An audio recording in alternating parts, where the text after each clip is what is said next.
Hi, once again, my name is Kaylee Hausmeyer, and my presentation today is over the shifting views towards women from the Anglo-Saxon era to the Middle Ages and England. So from the end of the Anglo-Saxon period to the end of the Middle Ages, the treatment of women significantly worsened. The Anglo-Saxon period allowed women to be treated equally to their male counterparts. The restructuring of the Christian church following the Norman Conquest is one of the fundamental reasons for the regression of women's rights. This redesign of the church transformed Adam and Eve from being the descendants of two men to Eve being the ruin of mankind. Geoffrey Chaucer is an English poet, and he wrote the Wife of Bath prologue, which is about a woman who actively defies the stereotypical conventions that the 14th century church set. So the treatment of women dramatically changed in the next few hundred years after the Anglo-Saxon period ended. Essentially, women went from being equal to men because of their ideas to being inferior to men, and their worth stemming from their marital condition. In the Middle Ages, the worth of a woman comes from the man supporting her. When she is young, this will be her father or stepfather, and when she is married off, this will be her husband.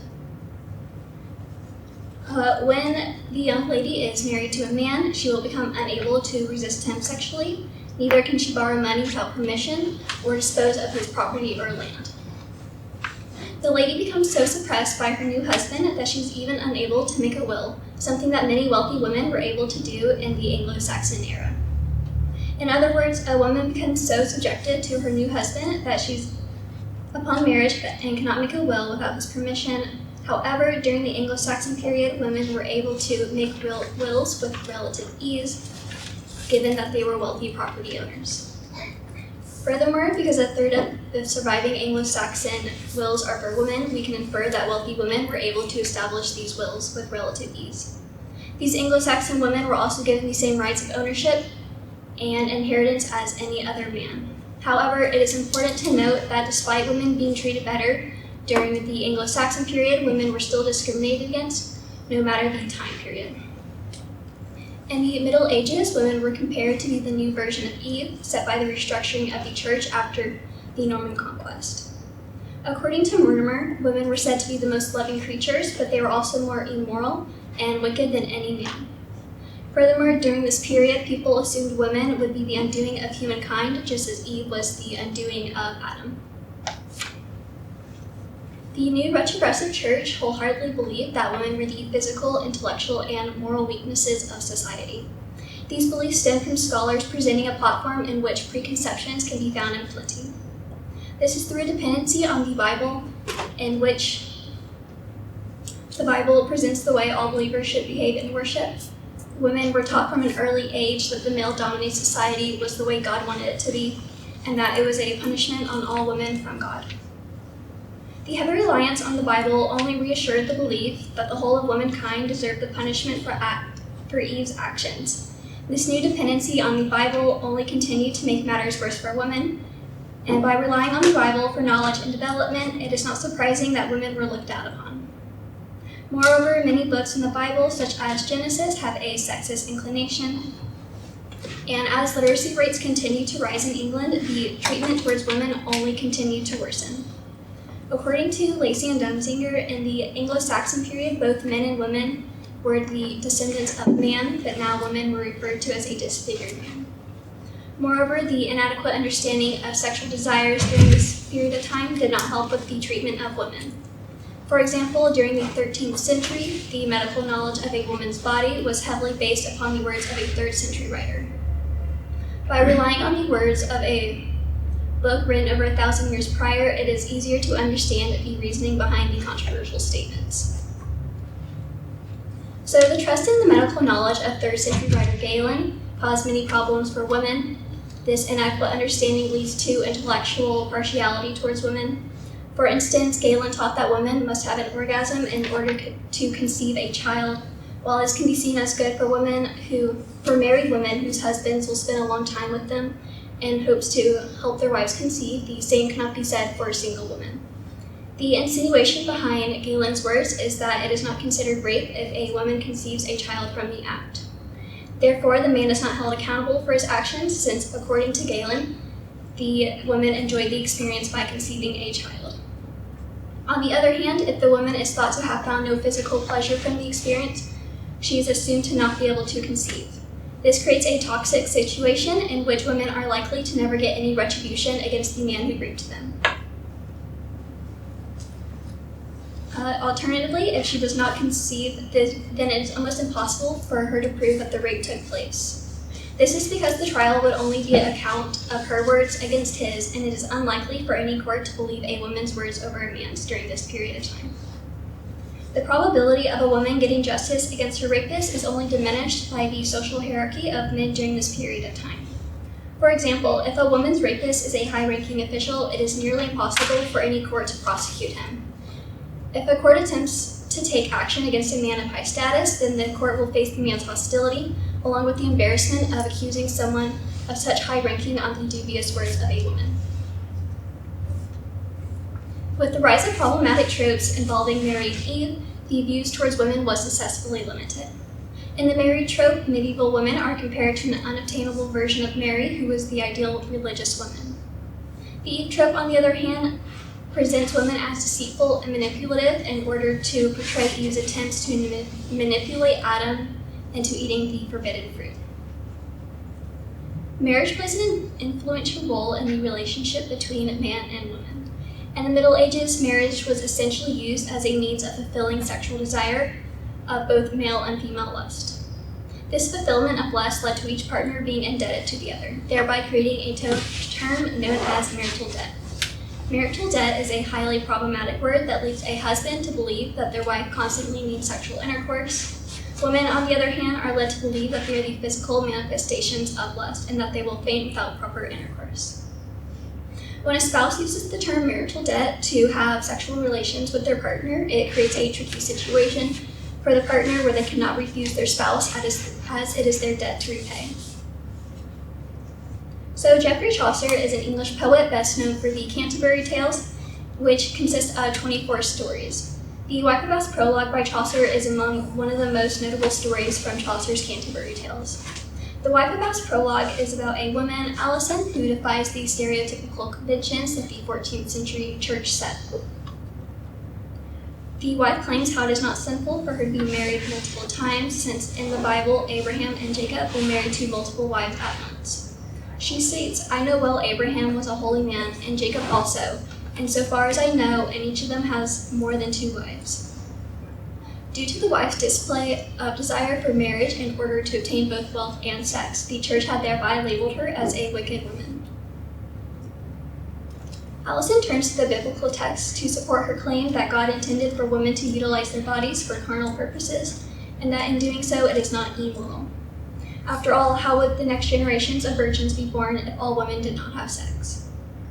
The wife continues by saying that she has no qualms using her instrument with her husbands and that no one should judge her for doing so. Later in the prologue, Alison uses 3 distinct arguments to explain why religious clerks treat their wives harshly. First, she criticizes the church's theological doctrines, saying that because the scriptures were read by males, the church promotes hostility towards women. Alison then gives an astrological explanation behind the mistreatment of wives by clerks. She declares that the children of Mercury, which are scholars, and the children of Venus, which are lovers, are always incompatible since they are always contradicting one another. Finally, Alison asserts that when clerks begin to grow old, their impotence begins to make them hostile towards wives. Furthermore, this impotence is the reason no clerk can praise a woman. So the Wife of Bath's prologue provides us with a useful introduction to opinions about medieval marriage and love. The Wife of Bath challenges masculinity and religious authority within her prologue, but she does not challenge the conventional association of marriage with sexuality that is ever so present during this period of time. Marriage during the Middle Ages was associated with sexual activity and, in turn, was considered less spiritual than celibacy, which was practiced by the clergy. This is why in her prologue, Alison focuses on the patterns between clerical authority and the association of sex with sin. Medieval marriage was represented in both complex and contradictory ways. On one hand, marriage was seen as the act of marital sexuality that did not require sex, but rather a demand for mutual love between husband and wife. On the other hand, marriage was seen as the rulership over husband over wife. The topic of marriage was highly relevant to late medieval literature, perhaps due to its complex ideas during this period. The topic of marriage also gave rise to other highly debated topics, such as the roles of gender, sexuality, social hierarchy, and the relationship between sex and religious authority. Allison manipulates existing conventions of medieval marriage in innovative ways. However, the model for societal change that she questions is not radical, but rather provisionary. Overall, Allison challenges the negative views of sexuality and medieval misogyny in her prologue, empowering women to stand against the negative reputation towards them during this period. So to summarize, with the addition of a new standard religion, the rights of women increasingly diminished in this newly illiberal church with its narrow-minded teachings. From the indoctrination in religious education during the Middle Ages to the 3rd century medical knowledge of women, the role of women was successfully limited. It was largely believed that women were the weaknesses of society and the ruin of civilization. In addition to this, marital debt played a heavy role in the relationship between man and woman. As the church continued to change, the treatment of women continued to worsen, and the acceptable treatment throughout the Anglo-Saxon period was only doomed to fail after the redesign of the church. So moving on to modern day and how this relates to what I just said is that So Dr. Carol Robertson created the phrase, "I am the wife back to," while teaching her Chaucer class at Kent State University. The mission of I am the wife back to is to raise awareness of domestic and gender oppression. Domestic oppression, whether it is endorsed by a religious or political institution, should not be tolerated. Dr. Robertson states that this phrase is an appeal to scholars and students to recognize the medieval nature of acts of abuse and violence for what they are, and to defy them in the spirit of Geoffrey Chaucer's Wife of Bath. The Me Too movement was founded by Tarana Burke, an advocate for women in New York. Burke began using the phrase Me Too in 2006 to raise awareness for women who have been abused and empower women who have faced sexual violence by letting them know that they are not alone. The Me Too movement has also raised awareness of sexual misconduct and has brought the inappropriate behavior of many powerful men to light.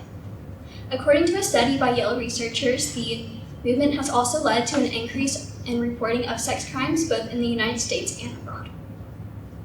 Furthermore, the Me Too movement has contributed to many other changes, such as developing a stronger community where survivors feel like they have a voice, demonstrating how universal the issue of sexual violence towards women is, and shifting societal norms and opinions over the issues of sexual violence. Thank you.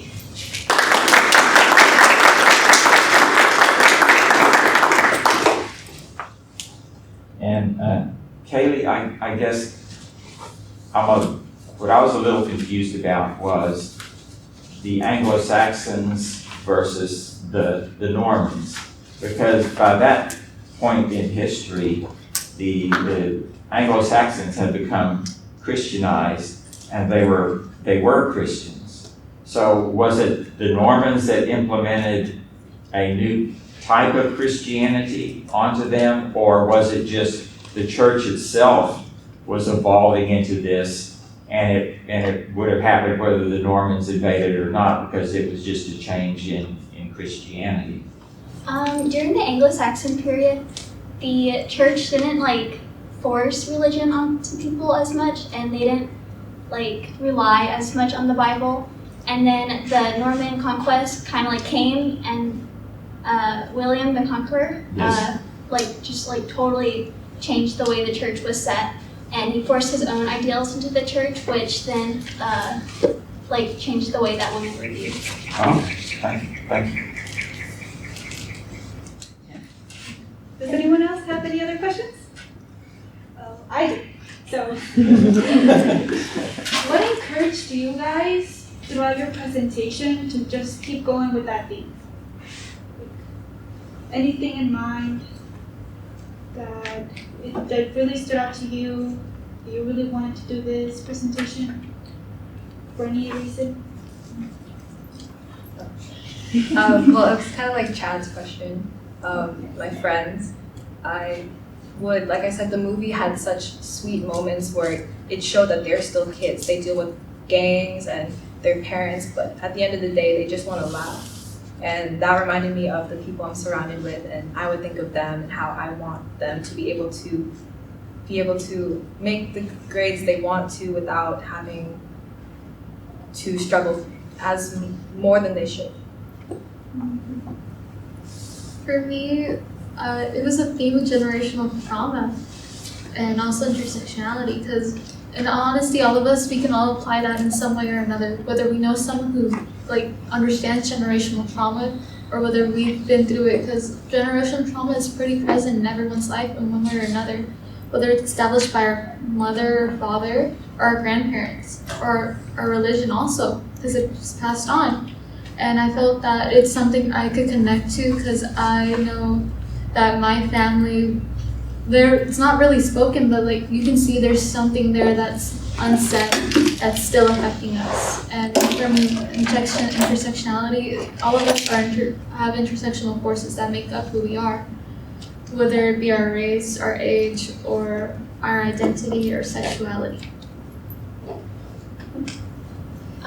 For me, I took British Lit with Professor Serna, and in one of the projects, this was my topic, and it kind of just sparked my interest, like for learning about the oppression for women in England and how they continued to adapt to the changes, and then like just like the history behind how women like got where they were.